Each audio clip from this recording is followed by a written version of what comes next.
but it's never enough. So we'd have that. But the whole thing, Ivana, this format is a little different. So you are going to be put on the spot here. Now, what I started doing is instead of me talking about the conference, I ask other people to talk about it. So please tell us about the conference, Ivana. Well, first of all, Mediator Vikram, thank you for having me and us today, and for suggesting this very pertinent topic. So I see the conference as a wonderful collaborative effort that you have initiated. And what I love about it is that the topics have been emerged by mediators across the world. And it is a wide array of topics that are of relevance for us today. And this is the third session with respect to whether mediation is a profession.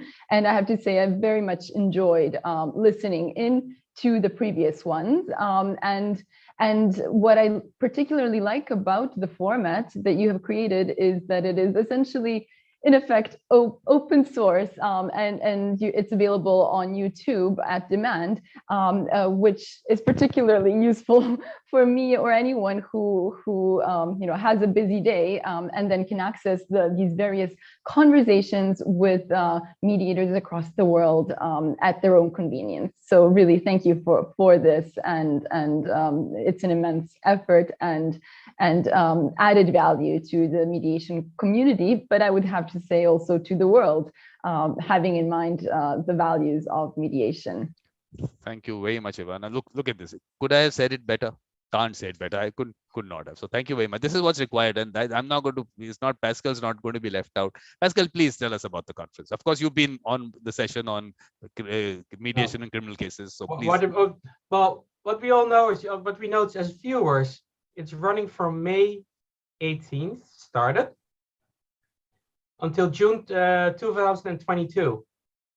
It suggests that's the end of a journey. Well, it's not. We're only starting, because we gathered then at that point probably just so much information, which we should digest first, reflect on ourselves. So what's in it just for me, and then take it just to the next step. So how can we grow mediation as a brand, mediators itself in their just permanent just education, as you just suggested, that evolution of mediators and mediation, which is seamlessly just goes into the topic where we're just talking about part 3, mediation a profession, because I would open up the door. It's an evolution. Perfect. Thank you very much, Pascal.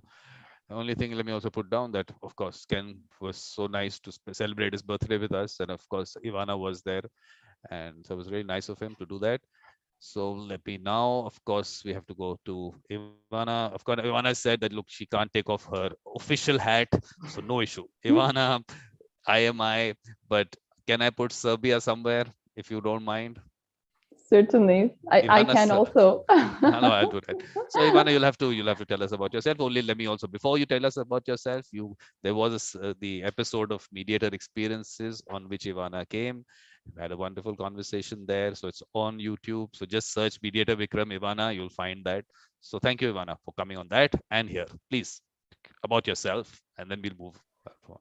So I am a lawyer from Belgrade, Serbia, and I became a mediator, a registered mediator in 2013, let's say in the new register of mediators of the Ministry of Justice. But my journey as a mediator began a long time before that, already at university, where I had a Fulbright scholar come and teach us some basics of mediation and negotiation, and that's when I really started to get interested in this field. And my dispute resolution practice was very much at start focused on arbitration. I was arbitration mootee, not a mediation mootee. That was not a thing back, in the day when I studied. But essentially, I have since then through various means, attempted to gain more knowledge and perfection of skill with respect to mediation, and have also ventured into the public policy field in this respect, trying to improve the mediation regulation landscape of my country, and also the outreach to users through support of the Ministry of Justice and the Supreme Court of Cassation. And of course, various efforts in this public policy field, I would say, have led me in the end to be a candidate to become IMI's new executive director. Thank you very much. Congratulations on that. And of course, you're going to be doing interesting things there. So we'll be looking out for that. So Pascal, please, you've of course been on that mediation in criminal cases. You've spoken about yourself, but you'll have to do it again because new session, new Pascal. I don't know whether new Pascal or not, but new session. No, I'm still selling peace in an adversarial world, and I will keep that doing this until the end of times. So I do not have a law degree. No, I have a behavioral science degree in that sense, because I strongly believe that if we ask the questions to ourselves, so what's the issue here? Is the law the issue, or are the people having an issue? That we put people first rather than putting the law first in that sense. Right now, I'm in Mediator based in The Hague, Netherlands. As you all just know, the ICC and the International Arbitration Court.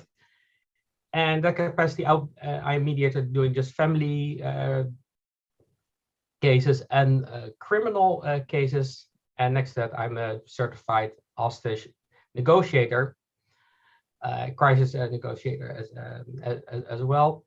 But more important, what we're just discussing, I'm the chair of the appraisal committee of International Mediation Institute. And what I've just encountered before we just take the deep dive is to make sure that the people who've been served, the public, get what they needed. It's certain standards and regulations and education. Perfect. Thank you very much. And of course, your book, which I will put out here. That's so nice of him to send it.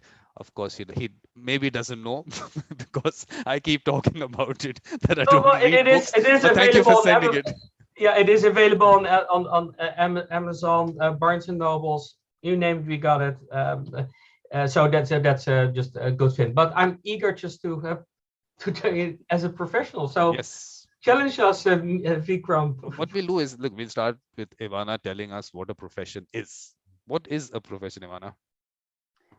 So a profession is, let's say, a paid occupation, especially one that involves prolonged training and formal qualification, I would say. It is, let's say, a group of individuals who adhere to ethical standards.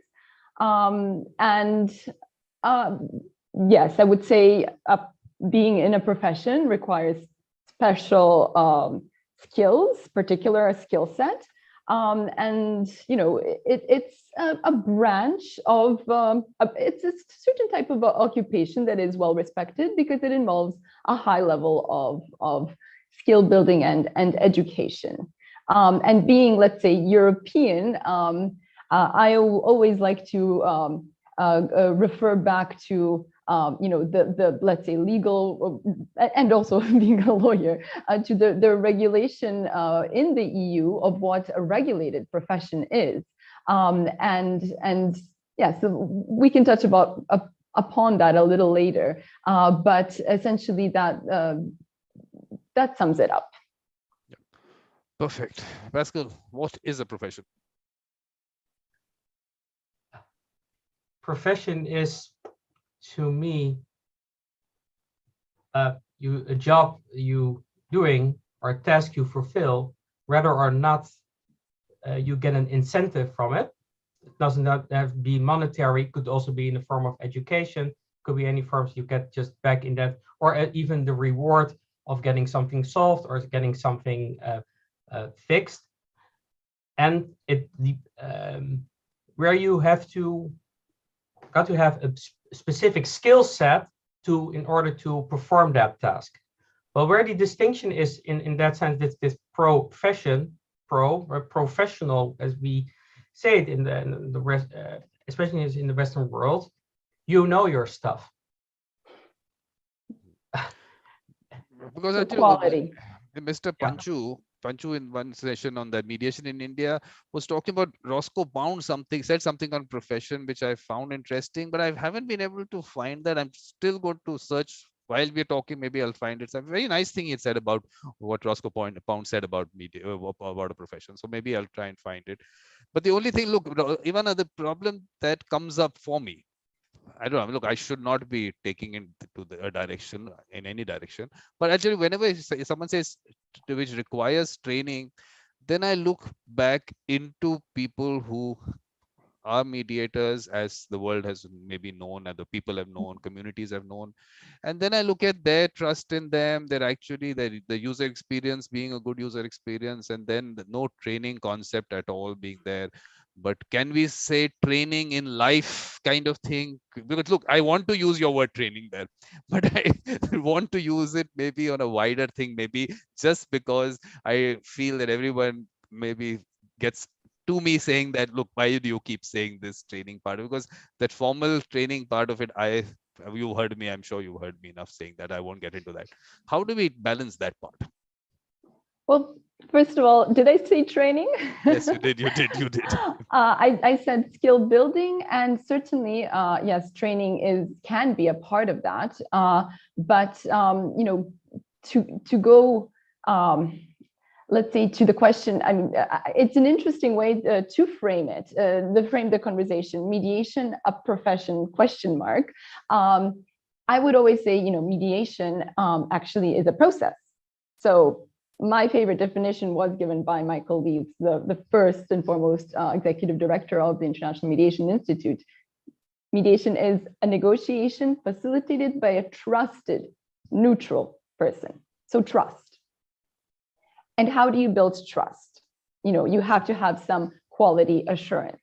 And certainly, if one person already has that trust and users and clients are coming to them, they don't need any legal or any other framework for their practice.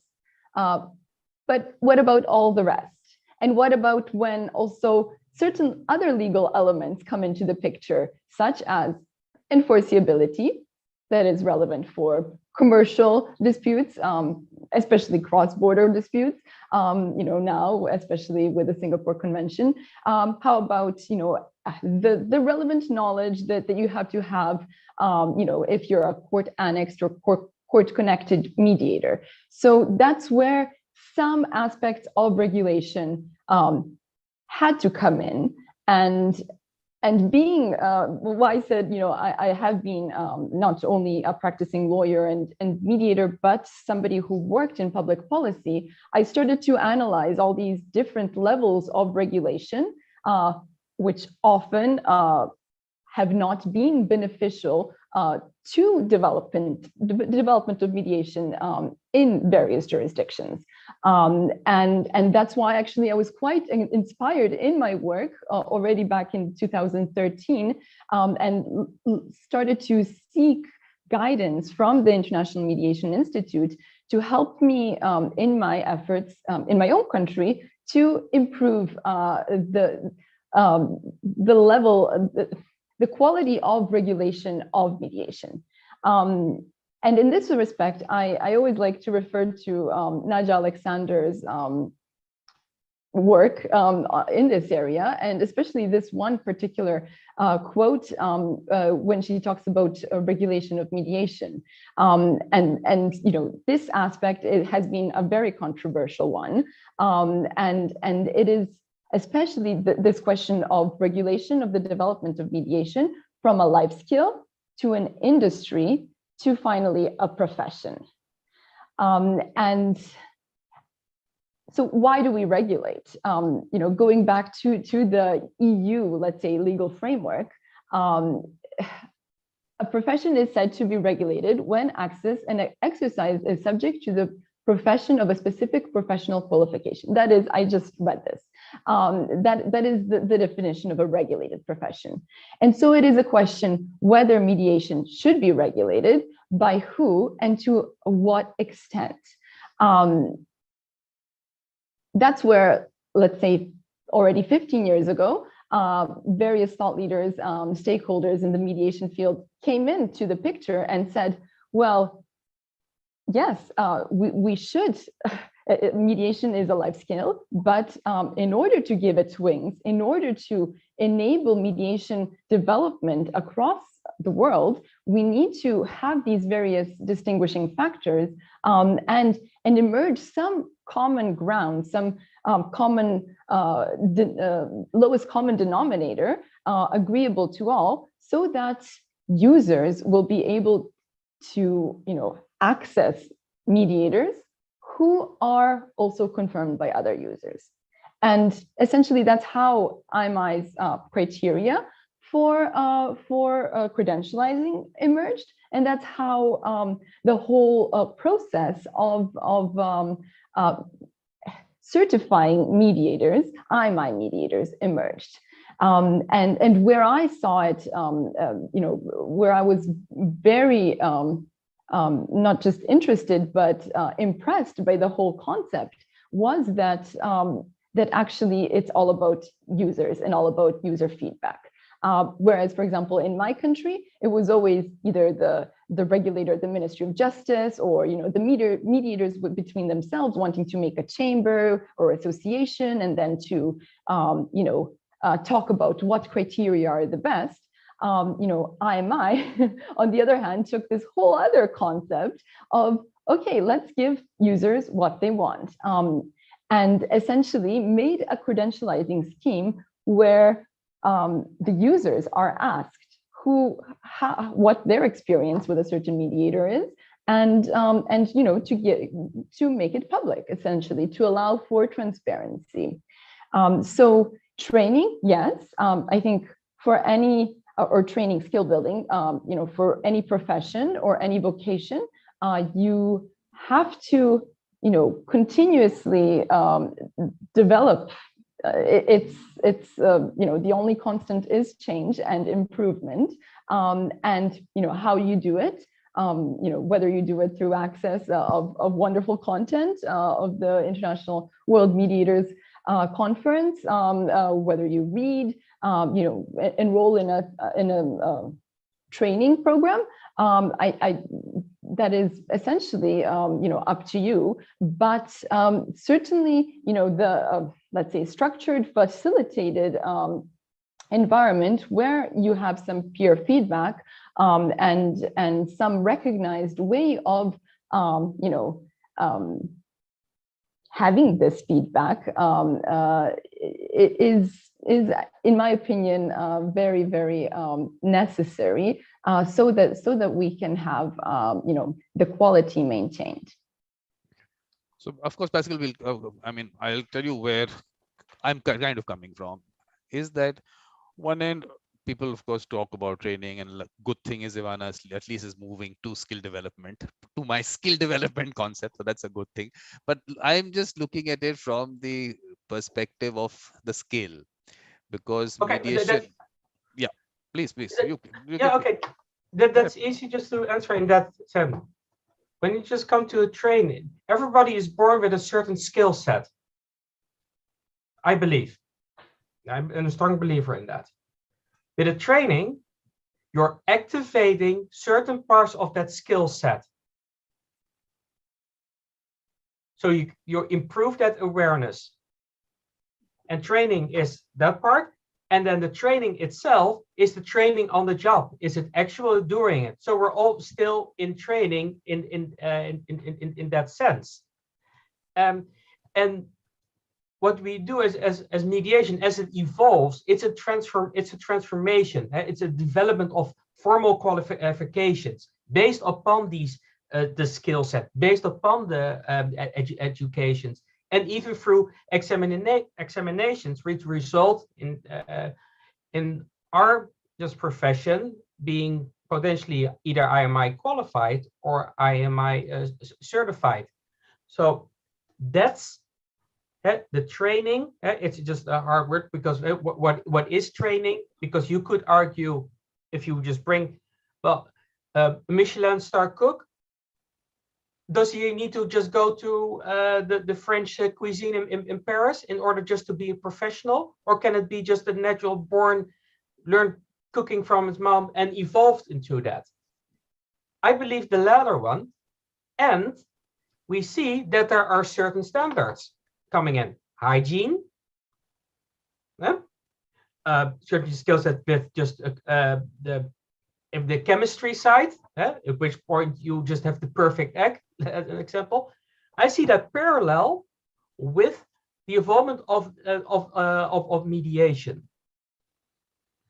Because basically, what I'm going to do is, look, I'm not going to be fighting about a word. No, it's not at all. No, It's interesting. It's interesting conversation. I just go through a definition of training. I mean, okay. That's the basic thing. So it says the process of learning the skills. And whenever someone says learning the skills, for me, that is a bit of an issue only because it comes out as if we will make you a mediator, which you will hear a lot about. You will see these posters and some posts and all. So I just sometimes feel that maybe, I don't know, I don't want to use the word demeaning, but are we really looking at mediation from a different angle where we are saying we'll make you a mediator, and because of that the whole concept of mediation did not take off in the world because you had a set of people who went to a certain factory. I call them factory. I call it a 40-hour factory, and I don't have any problem saying that. And I mean, I'm sure people will, because I haven't gone to one. Maybe I'm an outsider, I to say this. It's an open conversation. Yeah. So I'm saying it because I'm repeating it only because you'll hear it some other time and you'll hear it and say, oh, Vikram says this. I'll say it right here. So when I say that, then what happens is that you really feel that we can pick this person up and we can make you a mediator. And because of that, the whole concept of the user and the user experience, because I'm telling you that for me, the last year's symposium, which of course I will boast about, the Woodstock of mediation with those 97 speakers from 45 countries, Andrew Miller was there, and Andrew Miller says, look, we have about 18,000 certified accredited mediators in the UK. Only 500 have work. So we're not really, look, the user is the one who decides finally. The user is not using them, or are we saying that on all these years, mediation was not promoted enough in the UK, but we still...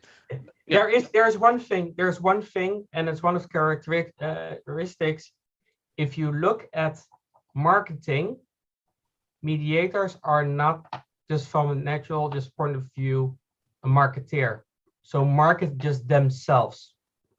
And yes, it's all evolves just around networking, who you know, just to climb up. That's how unfortunately the world is working.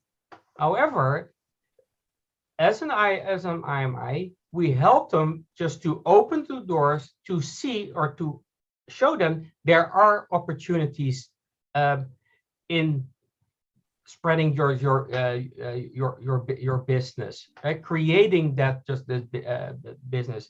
The demand is there.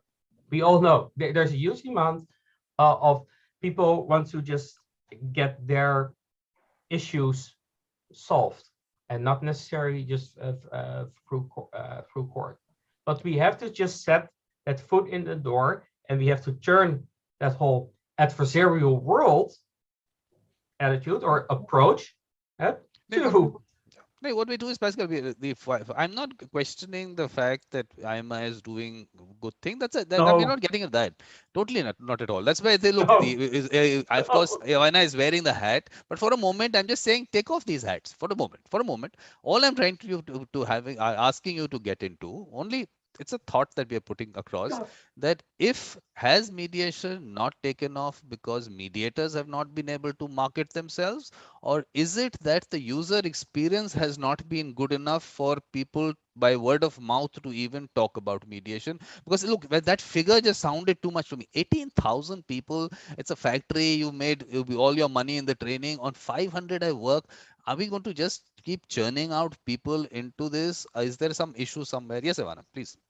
If I may, so I will take Andrew Miller's word for this, and that perhaps all those other registered mediators in the UK who are registered want to become full-time mediators. But I'm just now thinking about this from what I have seen, the statistics, let's say at IMI from September that I have been following. So IMI, beside appraising or having a qualifying appraising process that has programs that look at mediators or assess mediators and then qualify them to become IMI certified. IMI has also emerged criteria for recognizing initial training according to our standards, let's say internationally recognized standards. And so, when organizations, CMTPs, submit to us these various trainees as IMI qualified, what I see is that a lot of these individuals who have gone through this training, sometimes it's 40 hours, sometimes it's 120, depending on the program. The minimum certainly is at least 40. Many of these individuals actually have their amazing jobs at, for example, Lidl or IKEA or whatever other great corporate that has recognized that having people trained in these additional skills is beneficial for the workplace. So they're not planning to become, at least not at this stage of their career, to become IMI certified mediators. They're not planning to venture off and become independent practicing mediators. They have their full-time jobs, but they have this added benefit from this training, and they enjoy a better, let's say, work and life experience because their company invested in them. So this is, an interesting development that I've seen in the last few months. And so, many IMI qualified actually do not desire to be full-time or part-time mediators, maybe in an informal setting. And so it is really a question, what is being a mediator? I know I myself am, since I know for myself in my own family for various reasons. My best friend is one of the best mediators I know. She was just born with this aura. So she was blessed by 2 boys, and you can imagine the amount of conflict that exists in that household. And when she comes, she's just like a bomb, and it's all taken away. She just has it, let's say. But is she a mediator in the sense of any law or profession? No, she's a mechanical engineer as her profession. And so to come back to elevating mediation from a life skill to essentially a business and something that you can earn, an occupation that you can earn money from. We do have to think of the criteria, think of how we can recognize quality, and that's where quality assurance comes in. That's the bottom line. Because I think, I mean, look, it's actually, maybe it's just that play of words, that occupation, profession, life skill, way of life, all those. That's perfect. I mean, like I said, we won't get into the terminology part of it. The overall idea just being that on one end, we definitely need skill. So, of course, like the focus is down at the village level. You have those people who are out there, used by those people who are actually benefiting. That user experience definitely is good. So looking at them, you're saying that, look, we have to bring them out not just as people being used on a casual basis. We want them to be actually looking at it as earning money out of it. Is that, first of all, is that one criteria for profession? We'll also discuss that, because I'm not being able to find what Mr. Panchu quoted of Osco Pound, but because he had something nice there, he said, earning money can also happen. I mean, I'm just giving you, I'm not using the terminology, but earning money can also happen, but profession is a larger concept and all. It was something that I really want to find it. I'll ask Mr. Panchu if it's available somewhere. He'll send it to me or something. But it is as you say, that when it comes to just that the financial just part. There are a lot of mediators who are volunteers. Community, they're not getting just paid. So I see the reward in a different way, that it's paying off. Coming back to just the World Conference as we are having it right now. You state just, as I said, it's an evolution. If we go a little bit back in time, this profession only start to professionalize in that sense in 50 years, 50. What we see is the growth in the beginning. People start to know each other, just work, try to just come with some standards, and then it's sort of stabilized. Okay, maybe this is it, and we see a second surge, and the second surge is mainly just caused by the internet. And Pascal is frozen up till then. Let me take this opportunity to. I found it. I found what Mr. Panchu was talking about. Okay. Let me put it up. Yeah, Oh, okay. finally! I was very distracted because I couldn't get this off my mind. I really wanted to find it. Oh, so let's just put it up. Let's just put it up. Yeah, This is an article written by Roscoe Pound. This was March 1944. What is a profession? The rise of the legal profession in antiquity. So what do we see here? Oh, sorry, go ahead. I thought this is just one paragraph we'll read. I mean, it'll be something that definitely is not supporting me or supporting you, and I don't have any stand. Don't take it that way. No. I just wanted to read what he had said.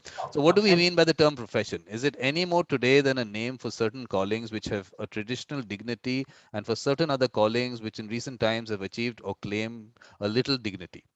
The distinction between the professional and the amateur, of which we have heard so much in the absorbing interest of sport, has done much to make a professional connote a money-making activity. In the face of the modes of thought engendered by sport, it is not easy to impart to this generation the conception of a group of men pursuing a common calling as a learned art and as a public service, no less a public service because it may incidentally be a means of livelihood. This is what he was quoting actually.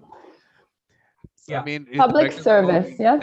Yeah, no less a public service because it may be. So basically, the public service part of it definitely can stay, and money part of it can also stay. Not an issue of that. In the practice of law, we have never lost this older idea of a profession of lawyers, yet it was solely tried in the reign of pioneer modes of thought, 19th century America. Okay, but basically, I mean, I'm just saying that this was what Roscoe Pound. I had to find this because I've been looking out for it, and I really, since that day when you said it, I was looking out for it.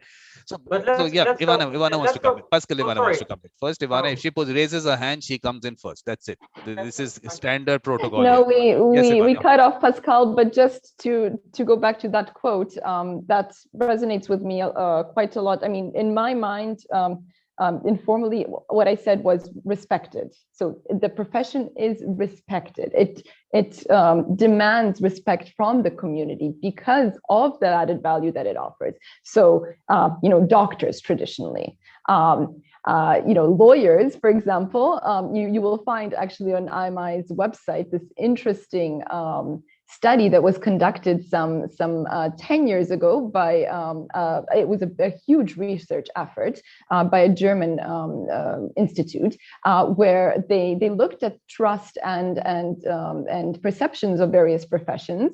And for example, doctors and nurses were very much high up. These are professions, right? Lawyers, unfortunately, quite low. Mediators, haven't even ever emerged as a profession, so they weren't even evaluated. But that tells us quite a lot of where and how mediators should position themselves. Are we providing a legal service? I don't think so, because there's so many of us who are not from the legal field originally, but have acquired a skill set and know how to conduct this process in such a way, to provide this space. So that is one of the raisons d'etre for establishing mediation as an independent profession, not to have this be bogged down by the perceptions or negative perceptions that people might have about lawyers and lawyering, but to have it as a completely independent stature. Because I just want to read this again. I'm really liking this aspect. The conception of a group of men pursuing a common calling as a learned art and as a public service, no less a public service, because it may incidentally be a means of livelihood. The learned art part of it is where I have a problem with, which is what I have to talk to Mr. Panchu also about. The learned art, whether it's a learned art or is it not a learned art, it is actually a skill, which is something that you have in you, which is a baby which grows as it evolves as you go along, maybe with your life experiences, with your interactions with people, circumstances, whatever it might be, it evolves. So maybe I'm just looking at it from that point of view, because I'm telling you that the thing is, finally it all comes down to the fact that even if we today say that there is a certain training required for you to be part of this group of people that some legislators felt that we required to in some way regulate. So if for that kind of a thing, which was very passionate speech, I would call it, that Nanchang had given in the last session on, let me put it out. I like the way he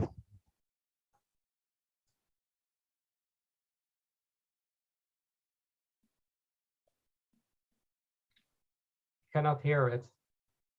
I'll do a little part of it. I'll play just with around. But we cannot hear it. We cannot hear it yet. Oh, sorry. One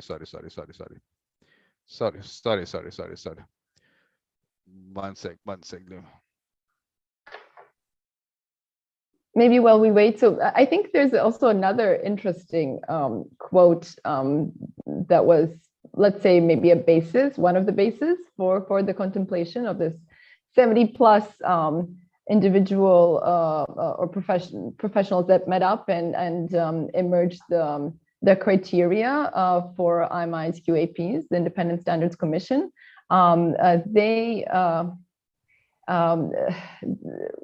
So there's an article by a professor of Berkeley, UC Berkeley, on the professionalization of everyone.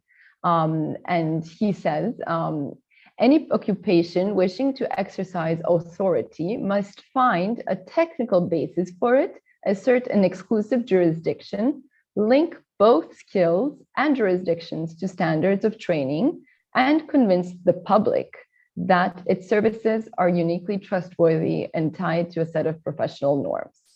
Yeah, so what I do is, because why I'm playing Nanchang's things first is because definitely we'll have a discussion on this part, because it might become important as we go along. We're dying to speak. Nanchang, come on. Okay, I'm sorry, Nanchang, you please speak yours. But after unmuting yourself. Only after unmuting yourself. Yeah. Yes. Is it Nigeria? Yes, I'm here. Yes, your words of wisdom is what we need now. Well, what I will say is that, as Loretta was saying, in Nigeria and generally, we emphasize certification and certificates more than the skills required.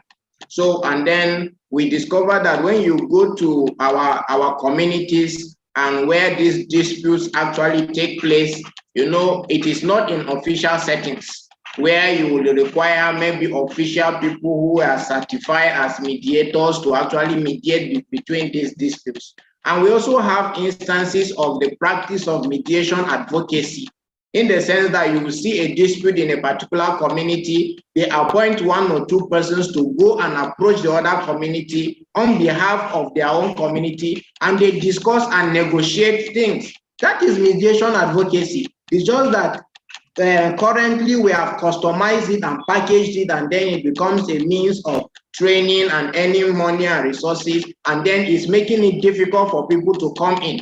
Even someone who is naturally endowed in that area of dispute resolution will feel himself little, or he feels that he does not have the necessary skills because of this issue of certifications and the rest.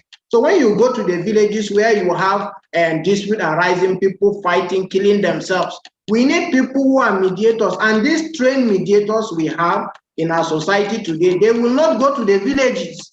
They have customized houses and centers in the town. And then even if you do, you have to fix a venue for them. You have to pay for flight ticket and all of those things. You know, dispute resolution is a passion. If you have the passion and you want to help people, you go after them, you go look for them, you offer your services, you help because you want to promote peace, you want to promote stability in the society. So we cannot just target or we will just make it so difficult for people and then say you have to get this certification, you must get this and that. And that is how, you know, when you look at our court system, most of the people who handle this dispute is the lower court. When you go to the high court, the court of appeal, it's only matters that started from there. And that is why we are saying these mediators that do not have qualification per se, they are there doing the real work. So if we can give them an enabling environment, if possible, meet them there in the villages, train them. If we feel that there is any need for any skill enhancement, we can give it to them. And that is why organizations like Settlement House come into place. If I may respond. Yes, Pascal. But I just liked his passion to the whole thing. I was telling him this is like a speech. Now he's become a politician now. It's true. And I completely understand where he's just coming from and what his point is. As I said just prior to that, we help people in any just sort of capacity to improve their skill set, maybe just even awake their skill set. I agree with the whole financial thing. You build a whole structure around it. That is not just working, especially not in this example. So to help them to put your foot on the ground doesn't say we're not suggesting that it's a mediator. Nobody has. It's not a protected just job. The term mediator, everybody can call themselves mediator. So that's just a good. That's definitely a good thing. And besides that, you could argue that society unfortunately asks us for some sort of just credentialing, special maybe just in the blue chip companies. Actually, Pascal, let me tell you that this is actually a fallacy because of the fact I am of that category that you are talking about who just calls themselves a mediator. I'm in that category. No training, nothing. I call myself a mediator.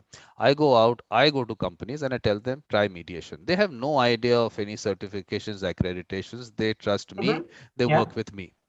I resolve their dispute.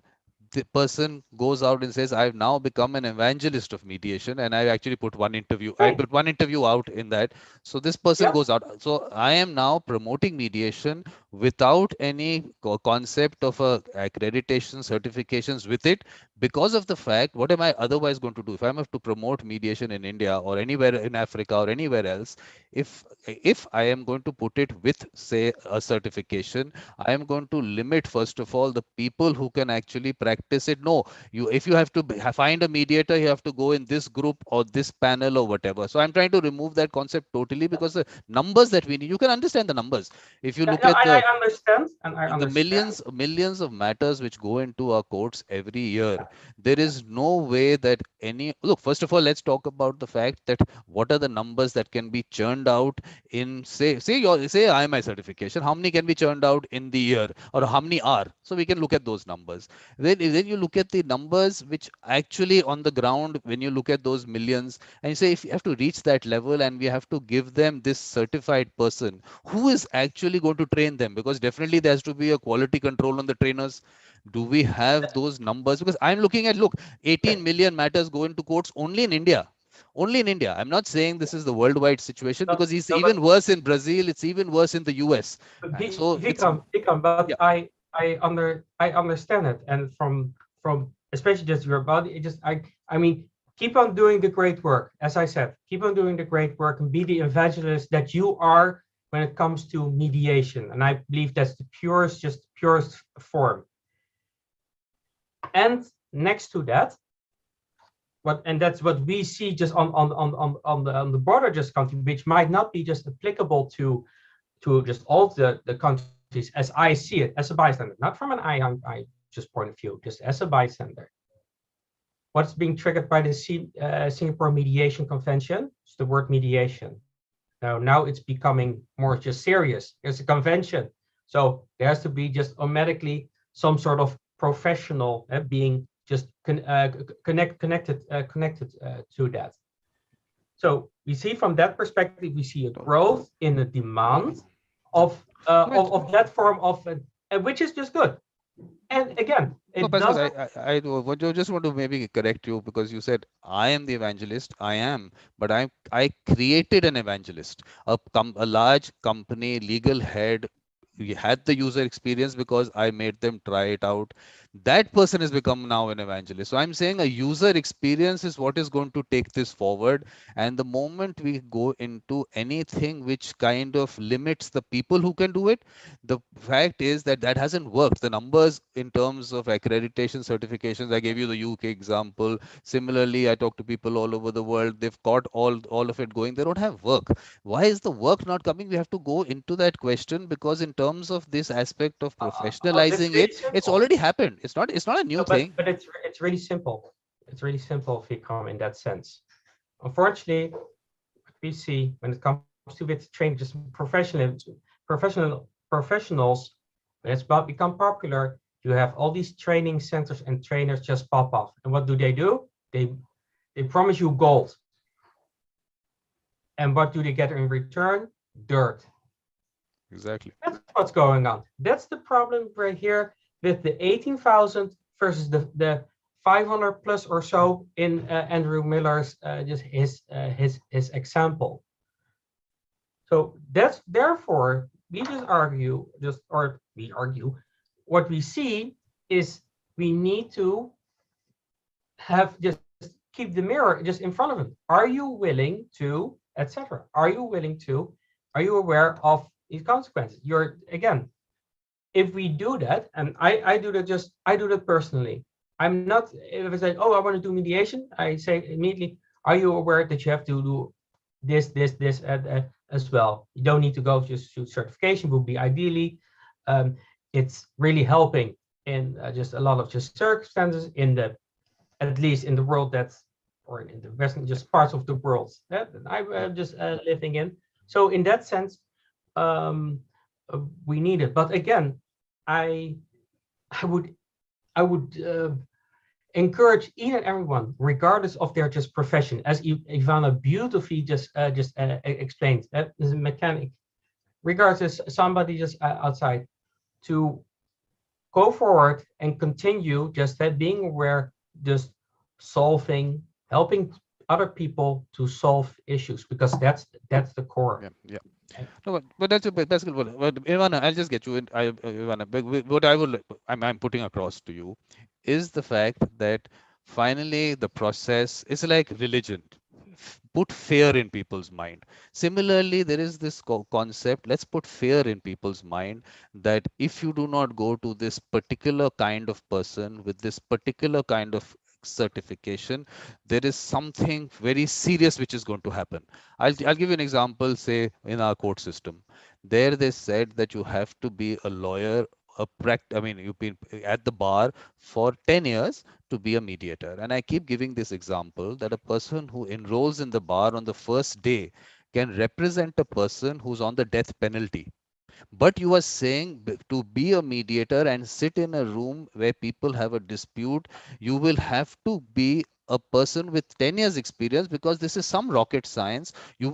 Maybe there's a bomb that has to be diffused and you are going to blow it up, so you can't go there. But the person on the death penalty is casual. What is he? He's just going to die.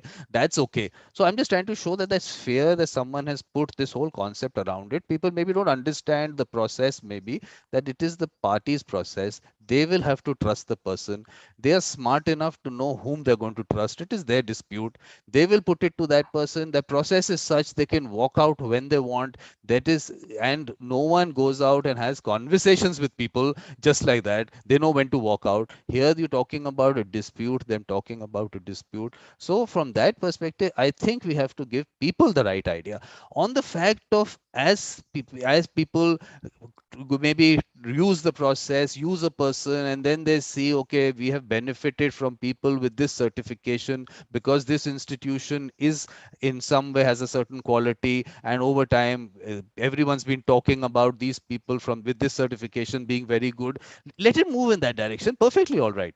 But on the other side, the fact that we are going to be leaving out a lot of people and a lot of mediations to happen, because we will, if we put this thing in their mind that only people with a certain certification can be mediators and they are the only ones who mediate, it's actually misleading them. I think it's a false statement, Yes, because that exactly. mediation is happening all the Yeah. time. These people are doing it, people are doing it all the time. To say that's not mediation, I think first someone has to read the Singapore Convention to even see that the definition given there is so nicely put there, very nicely broadly put there. Whatever way you do the process, whatever name you call it, the third person just shouldn't have the authority to impose a solution on you. The person assists you in resolving a dispute. That's how simple it is. So this whole complex thing around it has actually not benefited mediation. Broad things you've heard me, I'm sure, somewhere saying all this, but looking at this kind of a background, Ivana, how do you see it?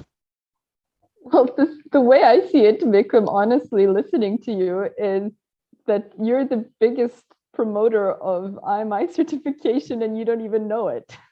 um, just really listening to you talk about user experience, it brings me back to the whole concept of the feedback digest that was developed, and the fact that it has to be renewed, and fed in by new user experience and peer review, between mediators, who then collate, these various experiences of lawyers and clients, corporates or whatever other individuals they may be, and independently, writing a completely independent, short, succinct summary of all of these various user experiences.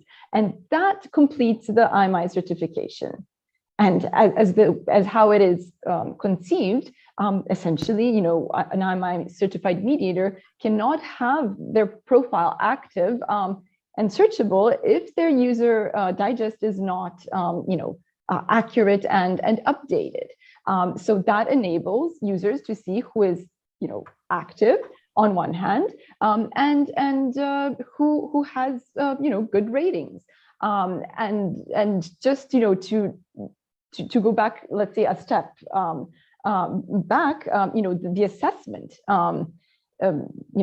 of course, having, international standards means that they have to be, vague enough to allow for the various diversity that exists. So, I remember somebody said qualifying assessment programs are essentially glorified mentorship programs. Because, when a mediator comes to you and they have already 20 mediations behind them at least, you're not going to train them. You're going to just have a frank conversation with them, maybe do some role plays, get a video maybe from them, whatever way you do the assessment. IMI leaves it to the qualifying assessment programs. And then, you will confirm or not that they meet the criteria. So it is quite vague to allow for this various diversity. So it's not as if there is somebody saying, "Oh, you're not practicing mediation my way. I'm not allowing you to," and that is the fear, and actually, unfortunately, the bad bad part of regulation in some countries, I will not name them, but in some countries, you cannot be a mediator if you're not a lawyer. Can you imagine how detrimental that is actually to the practice of mediation? Because obviously, Pascal is not a lawyer. He's an excellent mediator, as are many other professionals across the world, mediators. So this, no regulation is perfect, no system is perfect, but it was an attempt, and I think a sufficiently good attempt that needs improvement, but is good enough to answer to this trust issue. Because to come back to the user experience, how are you going to know that somebody had a good user experience? Users are not, you will not have Shell writing on their website, yeah, we just had an excellent. No, I want to come in, Divine. I really want to come. I can come in a little later, but this aspect, I tell you, people in this world don't even watch a movie up till they don't ask people. Here to tell them that they will go and appoint a mediator just because somewhere on a website they saw this name there, I think we're getting the whole concept wrong. People are very smart. They do their research. They ask people around, and that's how I'm telling you. Movie, forget everything else. You have for movies, you have people are taking suggestions, going online, looking around. So I think that is one aspect that I do understand that, yes, a certain, I mean, whatever, it could be an institution or whoever else. I'm not saying that the government can't do it or anyone can't do it. You can always put out names there, and people who can, from their user experience, put out ratings and do that. That's all those things are possible. But I'm just saying that being the way to, in some way, curtail people practicing it, I want to balance it out with what Nanchang said. I was just trying to balance it out with that on one end, you have these people out there, we are cutting them off from what mediation, that word. One is the process. They're doing the process. They're doing it very well. Their user experience is very good. But when the word mediation starts getting used, they get cut off from that because mediation is in that formal, very, I mean, I don't know how every country has their way of regulating it, but it's been taken into some technical rocket science box kind of thing. I'm just trying to say we have to balance out both of these things at the same time, because obviously these people are there and we want that to, if we have to promote mediation, and no, it doesn't take away from these people who are certified or whatever. It doesn't take away from them, because as you go along and the word of mouth spreads, and the good people will definitely be recognized and people will go to them. I'm just saying that process, let it happen, but we're not letting the process start because the user is not getting any experience in relation to that word mediation. They are getting experience from people. Yeah, Pascal, one sec. They're getting that experience from people who are actually not connected to the word mediation, but they're benefiting from the process. So that aspect being taken together with the fact that you want to spread a technical word and put a name to that process to take it forward, very good. I mean, that's a really nice thing, that it should be all taken together, and these people who are doing it maybe on an informal basis should actually earn money out of it and do it on a full-time basis. That's the aim. But the first thing is to start with some user experience, and that user experience going out in relation to the word mediation. Like I said, in relation to the process, lots of user experience is happening. Lots of very satisfied users are there. Definitely, that's why these people exist in communities. So looking at from that angle, Ivana, I'll just get Ivana in because I cut her off there. Yes, Ivana, I'm sorry for cutting you off, but I just had to get that movie thing into that because I really wanted to put that. Yeah. Yeah, but just to answer, Vikram, we're not in movies. This is reality, and users have said, during the Global Pound Conference and during various different previous conversations that have been held on a global level, such as this one, what it is they need. And they need transparency, they need trust assurance. And by appointing independent reviewers who will look at this collated information, you do have these profiles. And I mean, I in the last few months of my tenure, I am a living, let's say, testament to the fact that we do have users approaching IMI, and we're not even an appointing institution. I will never, as executive director, say appoint Pascal. I will never, say, look, this is the person for you. I can help users navigate our search functions and explain the process, but in the end, it's in their hands. The information is given to them. And to go back, I love always Michael Leith's definitions.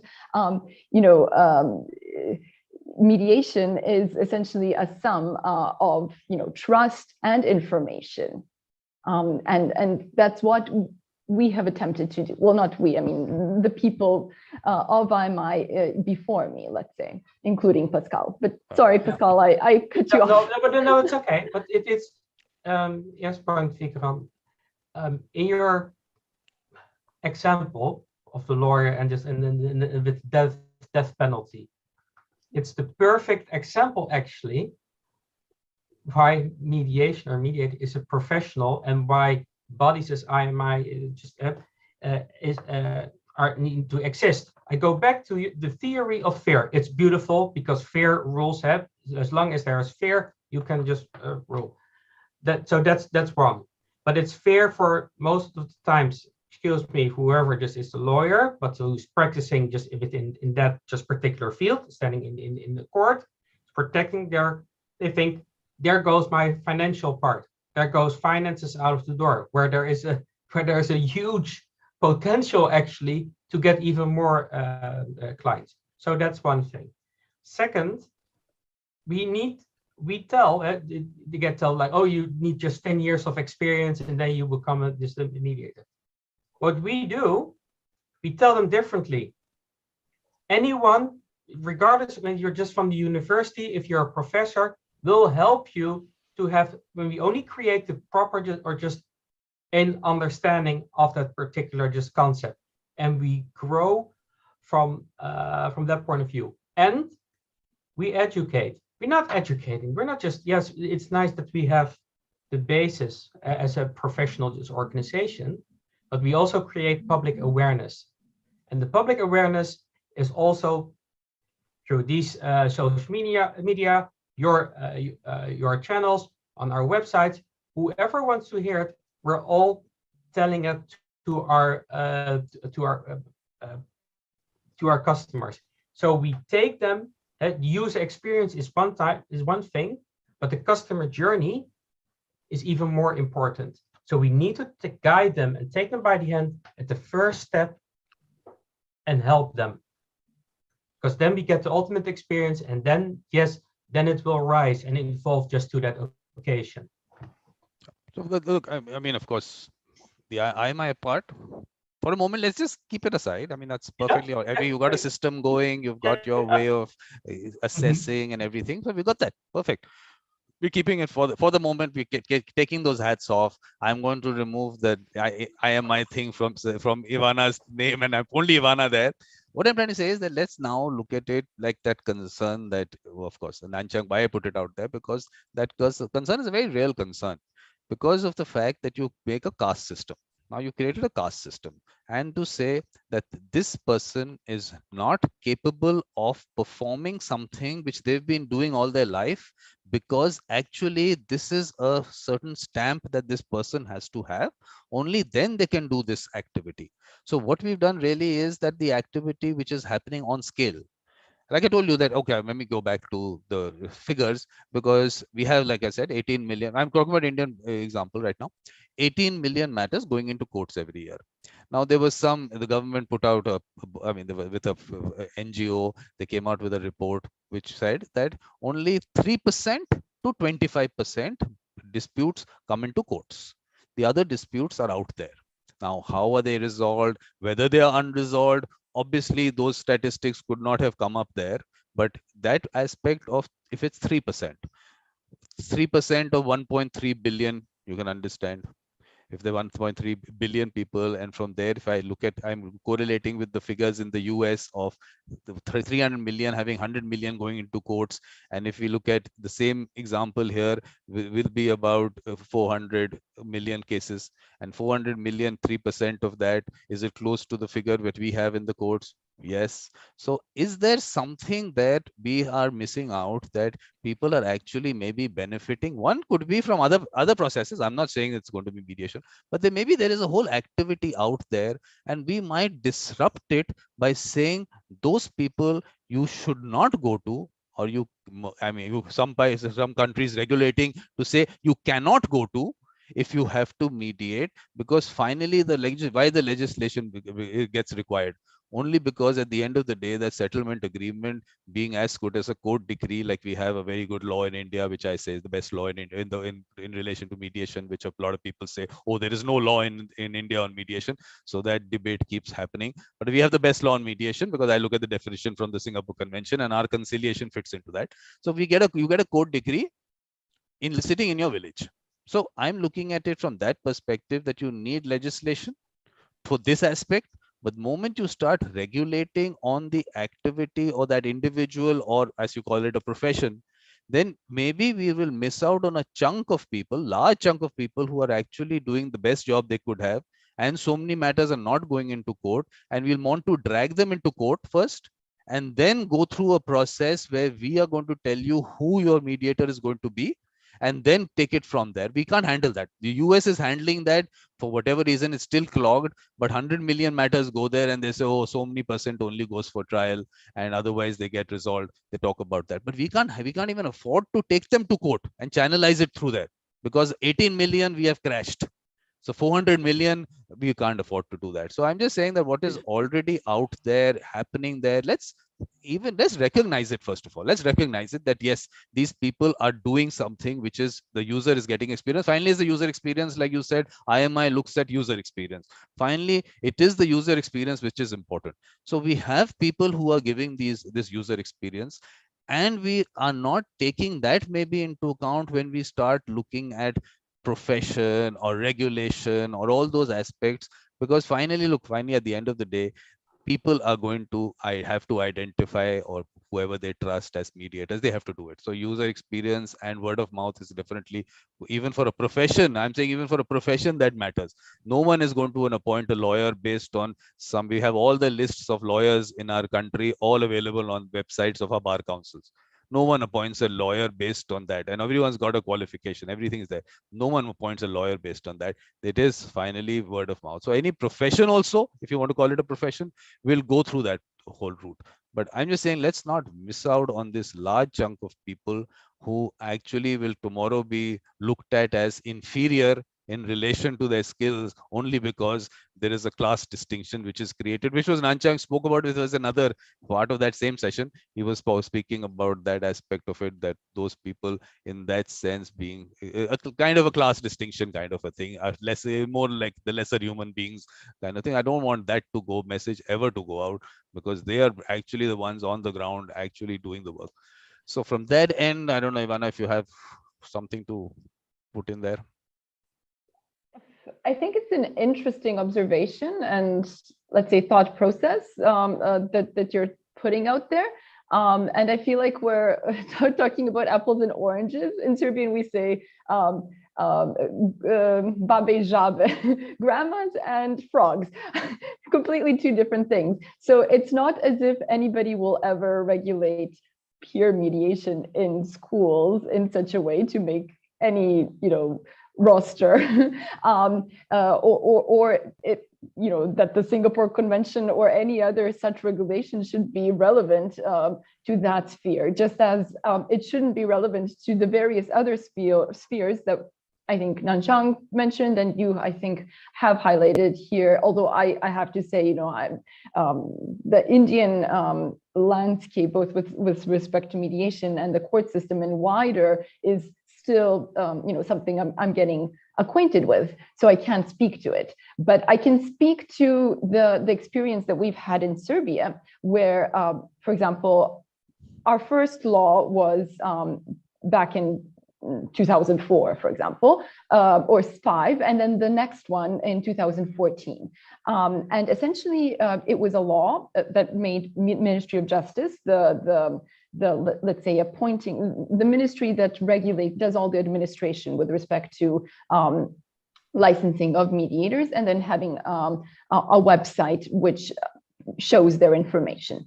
And then, all of these, let's say, transformative mediators and mediators who were practicing, we have had an interesting court-connected criminal mediation program going, especially with respect to minors, a very successful one, at least while the projects were happening. They started fearing, oh, well, but do we fulfill these criteria? Are we connected to this in any way? But essentially, the law never said it, precisely, but it was a court-connected or court-annexed mediator law that regulated the aspects that are necessary for somebody who practices civil or commercial mediation, what minimal credentials that person needs to have, so that, because the law introduced enforceability of mediated settlement agreements, the parties will first know who to address. They will not go to the transformative mediator. They will go to somebody who at least, what also has a confirmation that they understand what an enforceable agreement is and their role in connection to the court system, and, also the general provisions of the law, let's say, and more importantly, the skills. But essentially, it doesn't regulate, mediation is like this, and the space that the law regulates is this.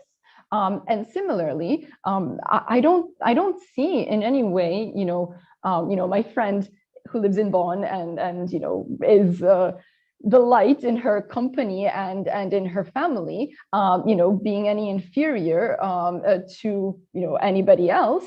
She is. I like to call her a mediator, but she's not a professional mediator. She doesn't practice mediation. She has no contact with mediation as a profession, but she does have the innate skills, and she likes to discuss these issues with me sometimes, but that's as far as it comes. And if leaders, if various village heads and others want to and recognize this field as interesting to let's say develop and improve on some aspects that they're already doing, that is wonderful. But do we expect them that they should be, instead of doing what they do, practically resolving disputes the whole day? I don't know. So I just really feel like we're maybe not talking about the same thing. The whole concept of quality assurance is, on one hand, to enable users to know who the various mediators who have at least met some degree of, to have some quality. And then on the other hand, to also know who is actually practicing. To go back to me personally, I have been registered for years, and I have practiced, unfortunately, in the last 2 years because of the pandemic, because of my personal, family situation, having a small child, and now having this really important job at IMI. I have recognized that actually I don't have the time in the day to be a practicing mediator. And I was supposed to renew my license just 2 weeks ago, and I made the conscious decision not to apply to the ministry to do that. So you will notice in the introduction, I didn't say, I said I am developing my mediation skills and since then, but I'm not anymore, let's say, a licensed mediator, because I have acknowledged, at least in the next 5-6 months to a year, I will not be able to answer to any user that phones me. So it's not appropriate that I am in a roster. And So I think it is necessary that users have some place where they go to, where they see who the practicing mediator is, and who has the necessary quality. Just because, I mean, what distinguishes, one of the aspects that distinguishes mediation as a practice is the voluntariness. And so all we have is the trust. And that is how it's built on, and that's how it's expanded. A bad mediation, one that is practiced and delivered inadequately, is the worst marketing for mediation, as such, for the process and for all the other mediators. And that's what distinguishes us from doctors. If you break a leg, you have to go to a doctor, a surgeon, right?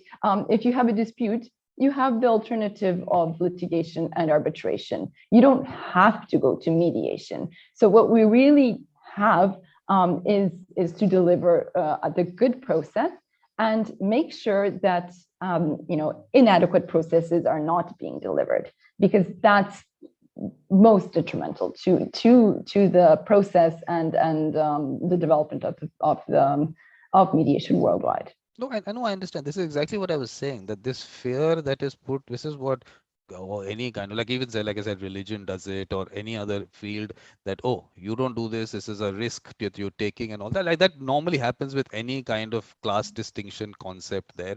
So we're not going to get into that. The practicing part of it, like your friend in Bonn, is when you say she's not practicing. Look, she's practicing it, but you said it's not practicing it as a profession, is what maybe you're trying to distinguish between the two, which is what I'm trying to actually bring that difference out, that in, I don't know, look, in that particular jurisdiction, whether she can be appointed as a mediator, where that particular settlement agreement will be recognized as a court decree, that legislation, we don't want to get into that. Mediation is going to happen. People are going to get into even verbal settlement agreements based on bringing in a person who can assist them. Whether this is professional, I mean, what are we to say whether it's professional or not? This is their individual choice to bring someone to settle the dispute.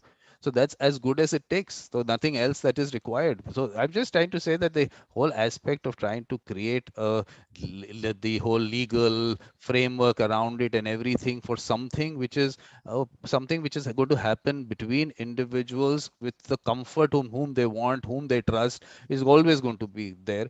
So, but Pascal hasn't come in for some time, and I'm sure he's feeling left out. Yes, Pascal, please. No, I don't feel left out. I'm just eager just to listen just from both sides what I gather. But I will just put some little twist to this, Vikram. Maybe mediation is not a profession. Maybe mediation is a connection, as Ivana's just said. Because in the end, you need a connection not only with parties, but also with the mediator. So it doesn't matter in that sense when it comes to you have that label, the labeling of I'm great, because that's is based on Cialdini's theory, theory of influence, based on authority. If I put a hat on, I'm all of a sudden now a police officer. Does it make me a police officer? No, it doesn't. Of course, in that sense. I believe it's not just profession. It's a connection. It's a connection just between people who somewhere just and there is someone in the middle who helped them just evolve just that conflict. And regardless in whatever just such form that is, every beloved mom is a mediator. If you have just two kids, they're fighting over just maybe about a puppet. They're fighting over a puppet. Well, then your mom comes in and just tries to mediate just between the two kids. We're all doing it. We're not maybe just even that conscious, just aware of it. And we try to just sometimes just awaken and help them to have that lovely just experience as a customer or as a party. Because Pascal, please. Yeah. No, I believe I believe if I just look back at over the last hour, just 50 minutes, what we've just discussed, my belief is that we're still learning. We, listening to you, have also just taking us in this journey as the evolution of the conference.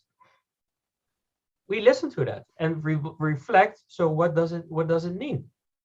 Every person who has been part of this, even just viewers who come up to us like, hey, I have some questions about it.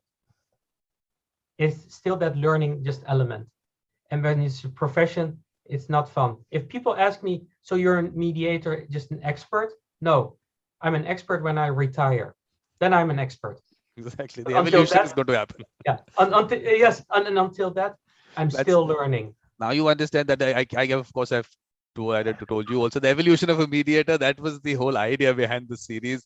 They are going to keep evolving as they go along, and that's going to happen. But I will look. For me, I did the basic fear. That's my fear.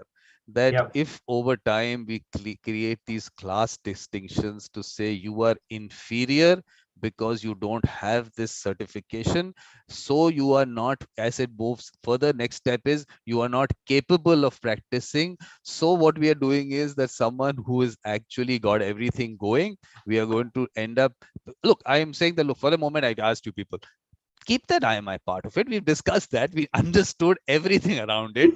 Now we are going down to the scale of what we need. I mean, that's why I think that these hats sometimes become a problem to handle, but the scale of it, and worldwide, it's a global thing, it's not an India thing or Africa thing or anywhere. No, it's a scale thing. So these are the numbers that we need, because finally, look, I'm telling you that whole colonization aspect, that discussion, we had one discussion on it. I needed more of these discussions.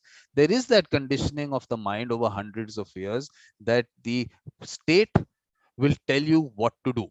So it is the dispute resolution first is something that is connected to the courts. So that's the first thing that colonization did. So we destroyed all our various indigenous methods and those communities doing it. First, that destroying of that happened. Then the whole concept of mediation being connected to the courts, and we will regulate it, and we will do this, and this is what mediation has to be. That process started. What happened at the end of the whole thing today? I'm telling you the situation in India. Let me tell you, Mr. Panchu, you, of course, both of you know Mr. Panchu. Mr. Panchu wrote an article about how some Supreme Court judges took land and they created it is called the International Arbitration Center, but they're doing mediations there. And he had a big issue with that aspect of it. So he wrote an article on that. Please read it. I mean, so of course there was a counter article. Now one judge, a retired judge, wrote a counter article. So they're on that way. But in that counter article, what came out to me was that, of course, this whole thing about a fee being paid for mediation, and this judge is now talking about it, that, oh, fees should be paid, and what is the problem in someone setting up a private this thing and all that. I was just thinking, I'm not getting into that dispute. I'm just thinking that for 17 years, Mr. Panchu started the first mediation center in the country in 2005. For 17 years, these mere mediators who got nothing, they served the court by actually doing it for free. Almost, they might get a little honorarium, maybe doing it for free. And today that judge who comes out of that system, who's using these people to in some way clear the backlog, today says, why should it be free? We should get paid. 17 years someone spent in that mediation center who could have actually practiced it and earned a livelihood only from mediation. And that is their passion, because obviously they're frustrated definitely in the litigation practice, but they have to do it because the money is not coming, because the courts decided that this is going to be free. And this judge on the other side starts talking about this. So I'm just trying to look at it from how these things, where they start and where they end up. And there is a whole of 17 years we don't have for things to go into a direction where we have to get it back from. So I'm just saying that for a moment, let's open our minds to the larger perspective, the quality part and everything of certain certifications. People will find value in it. So I was saying that now that there's a bill in our parliament where they want to create a mediation council of India. They will regulate the institutions who are going to be providing the service. They're going to do all that. And one of the interesting thing, I'll have to see whether the final one which went to the parliament, because right now it's with the standing committee, but it was also to maybe even look at the records, ask for the records of a mediation institution. What is the mediation institution doing? Just creating a framework for people to appoint mediators and do it. But the point is, the state wants to get into everything. That's what the whole colonization aspect is. What I'm saying is that we don't actually want, I don't want that to happen on that end also. IMI should be free to create its own way of how they want to assess people. The state starts telling you that this is the way you are going to assess people, or we are going to see, we are going to be the ones to tell you whether you've got the right person or not. If you start moving on that end also, I think that that end is also not good. Both the ends. One end saying, I see, Tom, I see an opportunity. And I see an opportunity in a sense that even as we just called just a professional like IMI or just whomever, make sure it's still their process and their organization whatsoever. But to help them just have that proper understanding and the how question to bring it or brought to our customers to have a great customer experience. We should protect them in that sense. Okay. So, what I'm suggesting, looking at, I was talking to Ivana, maybe there was some conversation part of that only. But what I was saying was that, look, let's create a way that we can actually balance it out to the extent that the scale is also met. Because definitely scale we can't lose out on, because if we lose out on that scale, we'll be stuck in a situation where, yes, we will create legislation and everything, but if people are going to have that class distinction in their mind that only we will use these people, those numbers will not be there. The numbers are not there. It's never going to be there. So if we create a system where we can actually in some way create what you wanted to, or what IMI wanted to create. I'm sure. I'm talking about IMI. I'm not saying it's all other institutions who are looking at it. I'm all of them. I'm not. It's not going to be for IMI only. Anyone who wants to do it. But I'm just, how do we answer or address the scale part of it? How can we balance that part of it, that you are bringing in some quality standards or whatever you want to bring in, but at the million scale, not in the 100 scale, because what you said, I am at some 400 certified mediators. So that's of course nothing compared to what we need. So in the million scale, how do we do that? Maybe Pascal is going to start that. Well, no, I'm not just going to start that. I mean, just giving just the time. I would love to just have that being just discussed just in the next sentence. Let me also and let me just say by concluding just that, if I may, Vikram, that IMI is just the serving body with all other organizations. And they all have their own input. They all have their own just rules or their regulations, their view on what proper just mediation is, whatever it is. There always will be just difference. Just as long as we serve as a platform to have that discussion, to open it up and learn from that. That's what we just provide, and what will hopefully result in improving just the quality of the mediation just itself for a better customer experience. Perfect. So Ivana, how do we get the scale part of it? How do we reach that, so that the millions of people who are out there and who we need them, as of course being out there and mediating, and people should be going to them, how do we get that scale and of course the whole thought process behind that quality and user experience gauge and all those things? How do we work on that scale? Well, what we're doing today is part of the picture, I would say. To go back to what IMI is, it is a public service initiative, essentially. And it is a collective of organizations that have recognized what IMI's vision and mission are, and adhere to the standards that we have convened and set up. So IMI is not just our institute, but it is a network. And currently, it is a network of 25 certified mediator training programs, the CMTPs, and 35 qualifying assessment programs, the ones that actually submit certified mediators to IMI to start the certification process. So certainly, increasing of this network is a way of scaling it up. But without capacity, in various countries, to answer and to adhere to the criteria, that's not possible.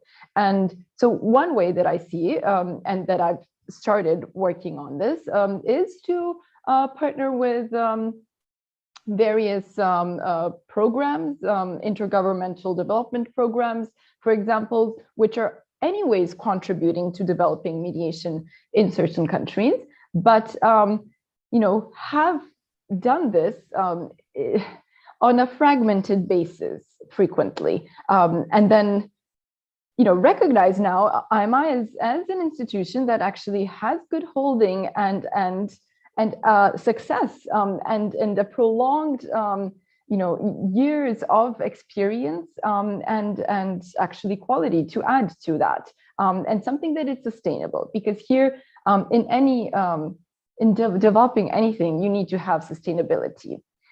So increasing of networks, having new qualifying assessment programs, organizations in various countries which are anyways doing good work, putting in the extra effort to adhere to IMI standards, and then starting to qualify mediators and certified mediators is one way of doing it. And certainly, more promotion, more mediation promotion. We have been, also discussing in the last few months that we really do need a new Global Pound Conference at some time in the future. There were so many good,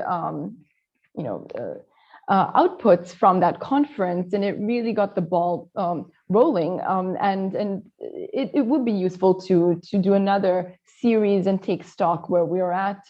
So those are some of the ideas that I have at this moment, but certainly I'm very happy to hear what all the other attendants of your conference and you yourself have to propose. And I have to add, you put out a lot of questions, and I'm very curious, what you do question, the system, let's say, not ours per se, but generally the credentializing system. What is the alternative? How do we have trust if we don't have some form of system?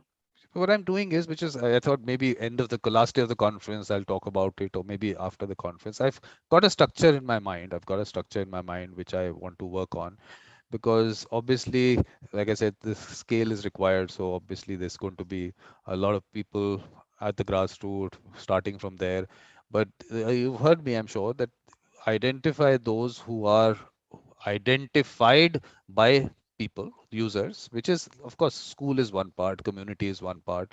So take it from there, and then how on scale to be able to give them that skill development access, those program access. So create a structured program, which is, of course, with the best in the world, get them, which I started a lecture series, which I called Lectures About Mediation by the Best in the World. But then I was wanting it not to be structured, only because I felt that each one has, with their experience, a certain thought process. And if you put it into a certain structure, you are actually confining them to something which may have moved out of. But then I felt now that I'm going to be sitting with people like Ivana and Pascal and a lot, whoever else wants to come in, and we'll just create some kind of a structure as to what a skill development program for a person with a mediator mindset should be. So we'll look at that, and then whatever series of lectures that are required for that, I'll have those people. We'll identify the people also globally, whoever the best in that particular topic can talk about it. So create it as a structured thing on the YouTube channel, so those people with that mindset can access it. And then after that, these people who then get more interested to work further, of course, bring in that community. I'm going to be bringing them into the community, which is the larger community. Everyone should be part of that. And then to be able to, for them to connect with the right people who want to connect and mentor them, or be available to them to maybe learn, or maybe to just reflect, whatever needs to be, those groups kind of thing. So that part of it will happen there. And then I'm saying that, of course, with these people who are mentoring also, they're also benefiting, because now they start getting connected to the community, because that person who comes out of the community obviously is looking at a certain kind of matter there and has certain kind of experience there, maybe something more complex they feel they can't handle. So they have this person who is connected to them, who's, we can call it that, the professional mediator or the experienced mediator, whatever words we want to use for that, doesn't matter. The fact is that the person is available to them and the community also. So they are recognized by the community, so they benefit from that recognition, and they will get work also. So they're actually being this, so that community gets developed, and then we keep increasing that. So that's this structure in mind, which is, of course, it's going to start obviously slowly. It's going to happen. So what I did was I divided it into two, which I put out on my website also. I said two categories of people are required: the mediators, but also very importantly the peacemakers. Whom I call the peacemakers. These are the people who are going to go out, talk about mediation, ask people about their, if they have a dispute, then reach out to the other side. Now, getting both the parties together for a mediation is by itself one skill required. Then they've identified those people with the mediator mindset in that community.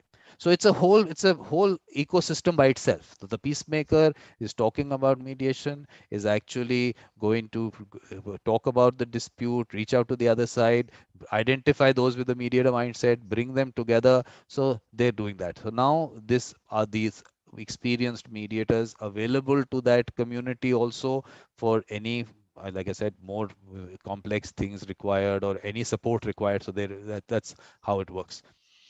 It's a thought process. I'm just putting it out. You people have to. It's not that I have created the formula for everything. I'm just saying, look, this is the way, with my experience and talking to people, seems to be. So what I did was, who are these peacemakers going to be? Because important. So I said, let's look at school teachers as the peacemakers, because one, of course, in the school they will create that atmosphere. They're respected in the communities. I have not heard any part in the world I've spoken to. No one has said we disrespect school teachers. They all respect school teachers, is what I generally got to know. There might be exceptions. I'm not going to say there are not exceptions there, Yeah. but largely they are respected. So these are the peacemakers. They will be out there being the ambassadors of mediation in the community, in their schools. So this is how it's going to work, Nivana. So you got my answer. I don't know whether I answered what you were asking me, but this is how I'm looking at it. Well, I think I look forward to these developments. What Ivana, you've you have to be part outlined. of it. You have to be part of. What do you mean? I look forward. It's like spectator. Everyone wants to be spectator. Well, you have to be No, part but of it. I think how, now that you've explained your thought process about it, I think it has in a way shed light and answered to my initial idea that we are talking perhaps about different things, and I look forward to hearing about it more, so to see how we can also organize and mobilize as an organization to participate.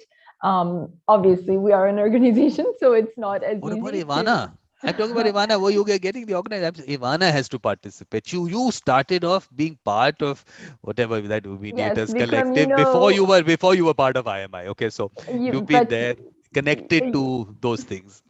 we spoke frankly previously, and you know that I have a responsible job at IMI, but I have another responsible job, and that is to my family and my young son. So there's just so many additional things that I can do in my free time. So whenever you have the But thought, yes, whenever you have thought, just send out a message. Oh, I have this thought on this. I think you no, can. that's for sure. That's it. That's all this. Why, look, if you send a little thought, Pascal sends a little thought, all the other people who listen to this send a little thought. I'll collate it. I have lots of time in the world. You can see that. What do I do? I do nothing. I just, what do I do? Maybe a little conference here, a little symposium there. That's the kind of thing. So I have enough time in the world to do that, put together. So Pascal, what do you think on the thought process that I put out? You want to give me your inputs later or some inputs here? No, I'll keep it for just for later, as just for now. I believe that we covered a lot of work. I think we have just interesting just conversations regarding no no disputes. It's just sharp, but it's just all about with respect, and that's what mediation is as well. It's respect. Absolutely, absolutely. The idea is to just have those conversations. Something good will come out of it, and it's not that any of us are stuck in a certain box and we say, "Oh, we can't listen to But anyone else." here's the thing. Right, if only one person would pick this up, then our mission is accomplished. Absolutely, exactly, exactly. That's exactly what the whole idea was. That one person sitting somewhere gets inspired, looks at it in a different way, and which is happening. And look, when I get those messages every day, I just know, yes, it's reaching out to some people. That's all that matters. Even that some people, it doesn't have to be the whole millions of people on the billions of people on the planet. We'll get there at some stage. But that whole, but I can I'm sorry just to interrupt, but I can just talk just forever. However, all other just commitments make just us go to move just to the other just stuff, which is just family matters, which are equally just important. So I would like to just from my end just thank you again for this opportunity, for hosting this, being part of this, and help us have that understanding, that broader picture, which is called Mediation World Conference. Thank you. And also, let me tell you, from whatever you people also spoke about, this churning process, which will start from that community. From there, you will find people who then you will be looking at. They will maybe they will come into certification, IMI certification, and other things. So all that will happen. Everything is part of the same ecosystem. They're not isolated things happening. It's just that we have to start that something. So thank you very much, Ivana. Ivana wants to give a little closing thing. Whenever I say closing, it means really to say all the nice things. That's what it means. See, you're in the process. Yes, Ivana. Well, I would just quote Margaret Mead and say, never doubt that a small group of thoughtful, committed citizens can change the world. And thank you, Vikram, for putting us together and getting our creative juices flowing to make these changes. Thank you very much. Really. And please drop in on the 30th for learnings and key takeaways to discuss that. Yep. So thank you very much and see you soon. See you soon. Have a great evening.